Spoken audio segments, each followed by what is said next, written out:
এই হচ্ছে কোয়েল পাখির বাচ্চা।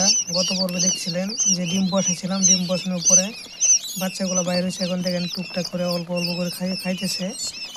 তো প্রথমত বিষয়টা হচ্ছে অনেকগুলা বাচ্চা আমার প্রতিবন্ধী হয়েছে। প্রতিবন্ধী হওয়ার কারণ হচ্ছে আমি যখন ডিমগুলা মেশিনে বসাইছি, ইনকিউবেটর মেশিনে, তখন কিন্তু আমি ঠিক মতো ডিমগুলো ঘুরিয়ে দিই নাই, সময়ের ব্যস্ততার কারণে দিতে পারি নাই। এবং কি আমি যে ডিম কিন্তু আপনার এক্সপ্রে করতে হয় যখন বাচ্চাগুলো ফুটবে তার 2-3 দিন বা 5 দিন আগে থেকে পানি দিয়ে এক্সপ্রে করতে হয়। এক্সপ্রে করলে ডিমগুলো একটু নরম হয়, তখন কিন্তু বাচ্চাগুলো বাইরে হতে শক্তি পায়।